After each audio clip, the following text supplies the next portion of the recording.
एक छोटा सा मैं एक सप्लीमेंट्री क्वेश्चन यहाँ ये पूछना चाहता हूं आपसे कि इलॉन मस्क सिर्फ टेस्ला नहीं ट्विटर के भी मालिक हैं अब।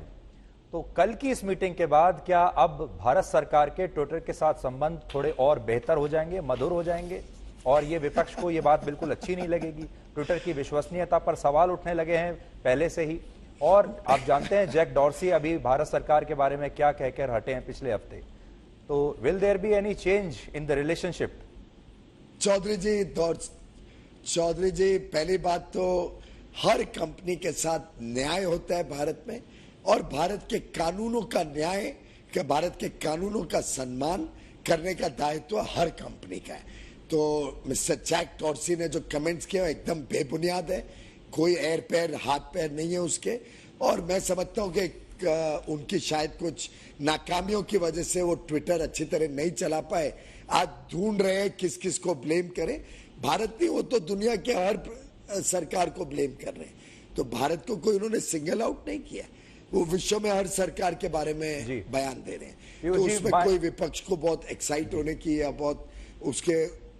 हाँ, my last question, I know you are not the foreign minister of India, but you are a very versatile minister. आप कॉमर्स भी समझते हैं, आप जो अर्थशास्त्र है वो भी समझते हैं, विदेश नीति भी समझते हैं। प्रधानमंत्री मोदी की ये जो यात्रा है और मुलाकातें हैं राष्ट्रपति बाइडेन से, इसकी वजह से हमारे जो संबंध हैं रशिया के साथ और खास तौर पर चाइना को भी ये यात्रा बहुत बुरी लग रही होगी। उस इक्वेशन को कैसे आप देखते हैं?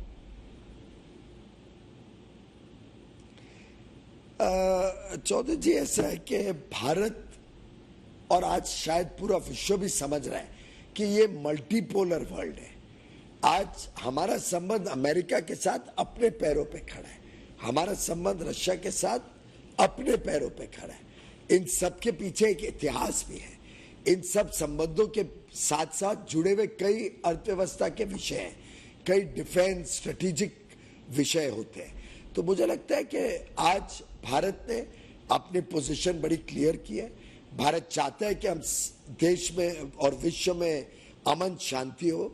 भारत एक प्रकार से शांति और अमन का दूत की तरह आज पूरे विश्व के साथ बातचीत करता है। तो यूरोपियन यूनियन हो, यूक्रेन के युद्ध के सभी पार्टीज हो, यूक्रेन हो, रशिया हो, अमेरिका हो, बाकी देश हो, चाहे वो पैसिफिक आइलैंड के देश हो, कैरेबियन देश हो, अफ्रीकन देश हो, भारत का आज सबके साथ संबंध अच्छा है। जो भारत के प्रति अपने संबंध अच्छा भी रखना चाहती है और भारत के साथ कोई गलत कारोबार या गलत काम नहीं करती है। जो देश हमारे मित्र बनना चाहते हैं, भारत उनके साथ मित्रता का हाथ बढ़ाता है। और मैं समझता हूं कि हर एक संबंध की अपनी अहमियत है, अपनी जरूरतें हैं, और हर एक संबंध को उसके बायलैटरल विषय में देखना पड़ेगा। आज मल्टीपोलर वर्ल्ड के साथ साथ बायलैटरल रिलेशंस को अहमियत दी जा रही है। जी, मैंने आपको बीच में टोक दिया था, आप कुछ कहना चाह रहे थे, फिर मैंने अगला सवाल पूछा। मैं कोई आपका ऐसा पॉइंट है जो शायद मैंने बीच में तब मैं सिर्फ इतना कह रहा था, मैं ट्विटर के बारे में थोड़ा सा और खुलासा करना चाह रहा था कि एलॉन मस्क मालिक जरूर होंगे ट्विटर के, पर भारत के कानूनों को, ट्विटर को पूरी तरीके से रिस्पेक्ट करना पड़ेगा, उसको फॉलो करना पड़ेगा। और ये बात जो भी कंपनी या काम करती है सबके लिए एक ही कानून है। ट्विटर के लिए अलग कानून, दूसरे के लिए अलग नहीं है। सभी भारत के कानून का सम्मान करें, उनको फॉलो करें, तो कोई दिक्कत नहीं है। और भारत किसी कंपनी के हिसाब से कोई विशेष अपने कानून को बदलता नहीं है, अपने नीतियों को बदलता नहीं है। यानी नो स्पेशल नरेंद्र मोदी जी की उनकी लोकप्रियता, उनकी विश्वसनीयता तो आज पूरे विश्व में प्रसिद्ध है, पूरे देश में प्रसिद्ध है। इतने लोकप्रियता शायद ही किसी प्रधानमंत्री को 9 वर्ष तक लगातार देश या विदेश में भारत से मिली होगी। जी, अब अपनी बात हो ही रही है, लेकिन आप जानते हैं कि एक चर्चा यह भी हो रही है कि इस समय मोदी को बाइडेन की ज्यादा आवश्यकता है या बाइडेन को मोदी की ज्यादा आवश्यकता है। क्योंकि देखिए, दोनों देशों में चुनाव होने वाला है, कुछ ही महीनों में यहां भी चुनाव है और वहां पर भी चुनाव है।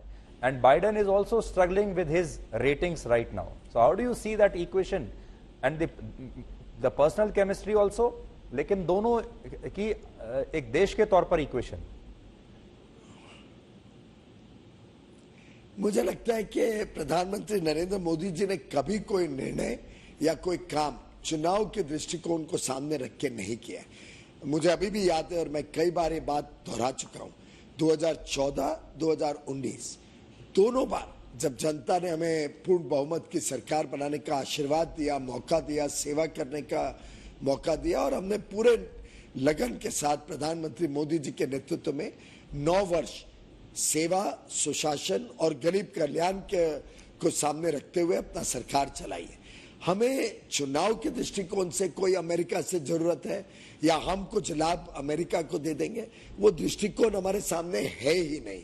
प्रधानमंत्री जी की लोकप्रियता, विश्वसनीयता अपने आप में और भारतीय जनता पार्टी के सरकार, एनडीए की सरकार के किए हुए हजारों काम के बलबूते पे हम जनता का आशीर्वाद देने जाएंगे। रही बात विजिट की, विजिट तो विन विन होती है दोनों सरकारों के लिए, दोनों देश के उद्योग के लिए, दोनों देश के लोगों के लिए। तो ये दो प्रमुख देशों के संबंध की बात है, दो प्रमुख देशों के लोगों के संबंध की बात है।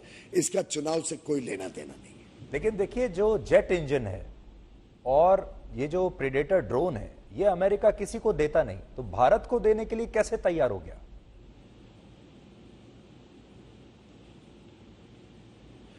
मैं समझता हूं कि हमने बायलैटरल मीटिंग हो जाए, उसमें क्या निर्णय होते हैं वो बातें बाहर आए, उसके बाद इन विषयों के बारे में और विस्तार से चर्चा करनी चाहिए।